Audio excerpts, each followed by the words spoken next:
Eu inicio a minha sustentação dizendo que o presidente Jair Bolsonaro foi o presidente mais investigado da história do país. Uma investigação que perdurou por anos, que começa com o objetivo de investigar uma live de 4 de agosto de 2021, em que se autoriza a quebra de uma nuvem do seu ajudante de ordens, Coronel Cid, que hoje é delator, que perdura por meses essa investigação da quebra, com vários objetos diferentes. Num primeiro momento, verificava-se a live, numa investigação determinada pelo TSE. No segundo momento, investigava-se o cartão corporativo, os gastos do presidente e da então primeira-dama. Depois investigou-se até uma questão de emendas, para se chegar numa questão de vacinas. Portanto, não havia um objeto específico. E por que eu estou tratando disso, senhor presidente? Porque o inquérito das vacinas é a gênese de todo este caso, onde ocorreu a prisão e depois a colaboração do Coronel Cid. E o que se achou, senhor presidente, depois de tudo isso? Que foram determinadas buscas e apreensões, foi feita a quebra de nuvens, o presidente foi investigado, buscas e apreensões. O que se achou com o presidente? Absolutamente nada. E com todo o respeito e com toda a vênia, ilustre Procurador-Geral da República, eu contesto essa questão do documento achado no do Partido Liberal. Há, inclusive, no meu colega Paulo Bueno, uma ata notarial de que ele enviou para o presidente da República aquele documento. Então, esse documento não foi achado. Com o presidente não se achou absolutamente nada. A partir daí, restava a versão do delator, com uma minuta que estava no seu telefone tratando de uma questão de estado de sítio, e mais absolutamente nada. Então, vem a denúncia. E a denúncia é feita, efetivamente, com duas novidades. Porque, com o estado de sítio, e baseado na palavra exclusiva do delator, seria difícil a propositura de uma ação penal. Então, traz-se uma narrativa que vem, efetivamente, do começo de atos de pronunciamentos do presidente da República, pronunciamentos públicos, e depois o 8 de janeiro.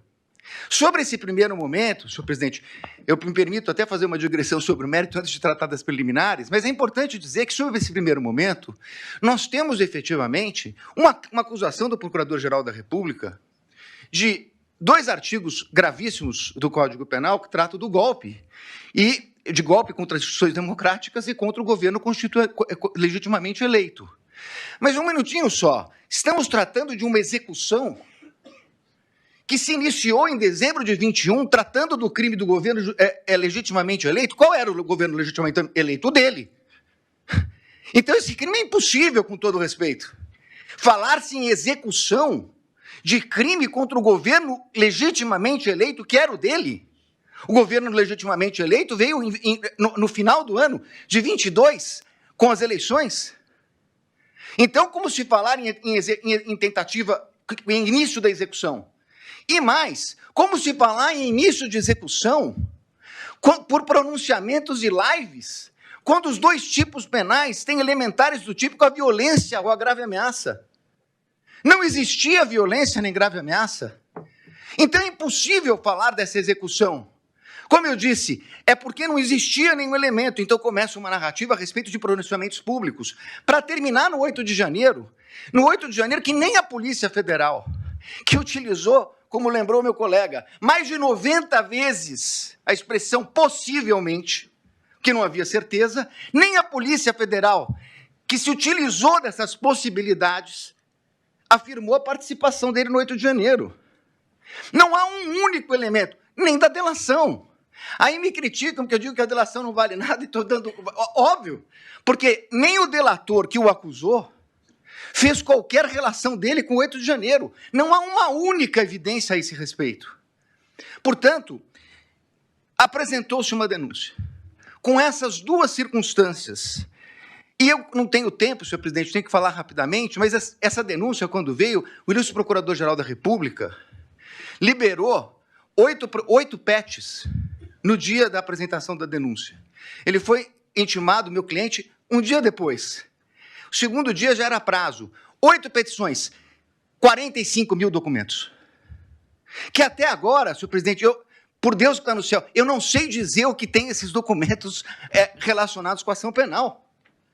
Essas 8 petições, eu não consegui verificar sequer relação, são 45 mil documentos. Na verdade, é um quebra-cabeça que foi, na verdade, exposto à defesa. E aí, na sequência, senhor presidente, eu queria tratar de uma preliminar que já meu colega que me antecedeu na tribuna fala da relevância do caso. Não é só a questão da relevância do caso, é a questão da competência. A minha questão principal é que o Supremo Tribunal Federal, na portaria do ministro Barroso, que encaminhou para as turmas das ações originárias, ele faz um destaque a respeito da questão do presidente da República. Então, o presidente da República, se crime houvesse contra o presidente da República, seria julgado pelo pleno do Supremo Tribunal Federal. Ora, se o Supremo Tribunal Federal entendeu agora, num julgamento que foi concluído recentemente, após a apresentação da denúncia, que a competência se prorroga e que os detentores de foro, ainda que deixem suas respectivas funções, passem a ocupar, saiam da prerrogativa de foro, e o delito será julgado pelo Supremo, prorrogando a competência que detivera aqui no momento que ocupava o cargo. Qual era a competência? Era do pleno, porque ele era presidente da República, e chegou a ser investigado como presidente da República. Muito bem. Mas, com base nisso, senhor presidente, o que nós temos nessa denúncia? A prova da defesa, substancialmente, é uma prova negativa. É uma prova negativa. Não fez, não participou, não aderiu, não autorizou, é uma prova negativa. Então, seria muito importante, e eu reconheço, ministro Alexandre de Moraes, Vossa Excelência despachou comigo no Salão Branco, e é verdade o que Vossa Excelência coloca, que todos os elementos da denúncia, citados na denúncia e no relatório da Polícia Federal, estão nos autos. A conversa de Mauro Cid, citada na denúncia, está realmente nos autos. Nós tivemos acesso quando é escrito por escrito, quando é por áudio, por áudio. O que não está na denúncia é a completude da mídia. Como disse o meu colega que me antecedeu. Então, senhores ministros, a pergunta é o seguinte: se eu não tenho a mídia completa, nesse momento de preliminares, não seria o caso de a defesa poder suscitar, se fosse o caso, a cadeia de custódia da prova? Mas eu não tenho a completude, eu não tenho os telefones, eu não tenho as mídias. Há uma discussão muito grande a respeito desse plano punhal verde e amarelo. Há uma reunião. Seria absolutamente imprescindível verificar as demais mensagens que foram passadas naquele dia. As outras mensagens que foram passadas pelo WhatsApp. Os outros documentos que estão na mídia. É essa a reclamação da defesa. O que nós temos, e temos tudo que a denúncia citou e tudo que o relatório da Polícia Federal citou, mas esse é o recorte da acusação. Com todo respeito, a defesa tem direito a fazer o seu próprio recorte. E isso poderia impactar. Eu sei, ministro Flávio Dino, Vossa Excelência já falou aqui em outras sessões de julgamento que eu assisti, que falou hoje, nós não vamos fazer Vossas Excelências não farão um julgamento aprofundado da denúncia. É óbvio, nós estamos falando aqui de um standard mínimo, de uma verificação de possibilidade do recebimento da prova. Mas é evidente que se houvesse uma mensagem comprovando que não há nenhuma relação com o punhal verde e amarelo, teria muita importância para esse momento. Porque nós estamos falando de um recebimento de uma denúncia gravíssima, por fatos gravíssimos, que o presidente da República não tem nenhuma relação com o punhal verde e amarelo, Operação Luneta, com Copa 22 e assim por diante. Então, a verificação das trocas de mensagem, a partir do momento que Correios dizem que falaram com o Comando Militar, que pediram audiência no Planalto ou na Alvorada, que tiveram lá, o que disseram? Isso não consta. É essa a importância de verificar toda a questão. Me encaminhando para o final, senhor presidente, eu gostaria de tratar a questão da delação premiada. E aqui eu queria tratar de duas questões, porque inclusive estão sendo confundidas. Aliás, tudo que fala a defesa na imprensa sai de uma forma um pouco distorcida. O que foi questionado pela defesa, ministro Zanin, é o fato de que o delator rompeu com o acordo quando vazou a delação. E saiu na revista Veja. Diz ele que foi um desabafo. É estranha essa expressão, desabafo, porque no desabafo ele diz que não tinha voluntariedade. Isso não é um desabafo. Na versão dele atual, isso teria sido uma mentira. Mas vai lá. Falou com o primo, com o irmão ou com o cunhado. Senhor presidente, a lei não autoriza o delator, o contrato de colaboração, não autoriza o delator a falar nem com o irmão, nem com o cunhado, nem com a mãe. Não autoriza. Ele, inclusive, estava proibido até de ter contato com o pai, salvo engano meu, a partir de um determinado momento, que era investigado. Se ele falou com o cunhado, e se isso foi vazado, essa é uma responsabilidade dele. Dir-se-á, mas essa é uma questão formal. É verdade, uma questão formal. Só que mais adiante vem uma questão de que a Polícia Federal diz que ele mentiu, omitiu e se contradisse. E aí, senhores ministros, essa é a minha maior crítica, a questão da delação. Por quê? O Supremo Tribunal Federal, num voto de grande detalhamento do ministro Dias Toffoli, diz o seguinte: delação é um meio de prova. O delator conta uma história, as autoridades buscarão as provas de corroboração, e só assim ela poderá ser utilizada. O que aconteceu nesse caso? Ele falou, segundo a Polícia Federal, ele mentiu, omitiu e se contradisse, e então há uma audiência para que ele tivesse oportunidade de se corrigir. Mas aí, com todo respeito, há uma inversão. Porque, na verdade, não é o Estado que foi buscar as palavras de corroboração dele. O Estado foi buscar as provas de corroboração do que ele disse. É o contrário.